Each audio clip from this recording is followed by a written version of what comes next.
ಗುಂಬೆ ghat entrance ಅಲ್ಲಿ ಸಿಗೋ most under rated place ಅಂತ ಹೇಳ್ಬೋದು. ತೀರ್ಥಹಳ್ಳಿ ತಾಲೂಕು ಇದು. ತುಂಬಾ ಜನ ಬರೋದಿಲ್ಲ ಇಲ್ಲಿ ಏನಿದೆ ಅಂತ. ಇಲ್ಲಿ ಬಂದು ನೋಡಿ, ತುಂಬಾ ಚೆನ್ನಾಗಿದೆ. ನಾನು ತುಂಬಾ ಟೈಮ್ ಓಡಾಡಿದೀನಿ ಉಡುಪಿ ಮಂಗಳೂರು ಅಂತ ಇದೆ ಘಾಟಿ ಮೇಲೆ. ಬಟ್ ಇವತ್ತು ಕಾಲ ಕೂಡ ಬಂದಿದೆ ಇಲ್ಲಿಗೆ ಬರಕ್ಕೆ. ಹಂಗೆ ನಿಮ್ಗೂ ತೋರಿಸ್ತಿದ್ದೀನಿ, ಬನ್ನಿ ಹೋಗೋಣ. ಬೋಟಿಂಗ್ ಇದೆ, ಮೀನುಗಳಂತೂ ತುಂಬಾ ಇದೆಯಪ್ಪ. ತುಂಬಾ ವೆರೈಟಿ ಆಫ್ ಮೀನ್ಸ್ ಇದೆ. ಇಲ್ಲಿಷ್ಟು ಮೀನಿರುತ್ತೆ ಅಂತ ನಾನು ಎಕ್ಸ್ಪೆಕ್ಟ್ ಕೂಡ ಮಾಡಿರಲಿಲ್ಲ. ಬನ್ನಿ ಹೋಗೋಣ. ಮೀನುಗಳನ್ನ ತಂದು ಬಿಟ್ಟಿದ್ದಾರಂತೆ ನಮ್ಮ ಫಾರೆಸ್ಟ್ ಆಫೀಸರ್ ಅವರೇ ಹೇಳಿದ್ದು.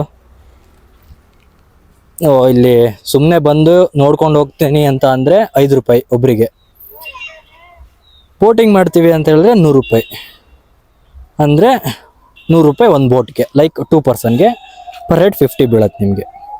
2 ಬೋಟ್ ಇದೆ ವಿತ್ ಲೈಫ್ ಜಾಕೆಟ್. ದೇವಸ್ಥಾನದ ಮುಂಭಾಗದಲ್ಲಿ ನಮಗೆ ಚಿಕ್ಕದಾದ ಕೆರೆ, ಚಿಕ್ಕವಾಗಿ ಸ್ವಚ್ಛವಾಗಿ ಸುಂದರವಾಗಿದೆ ಅಂತ ಹೇಳ್ಬೋದು. ನೋಡಿ, ನೀರು ಕುಡಿಯೋ ದೃಶ್ಯನೇ ಗೊತ್ತಾದ್ರೂ ನೋಡಿದ್ರಾ? ನೀರೊಳಗೆ ಇರೋ ಜೀವಿ ನೀರು ಕುಡಿತಾ ಇದೆ ನೋಡಿ. ಎಷ್ಟು ಮೀನಿದೆ ಅಂದರೆ ಅಪ್ಪ.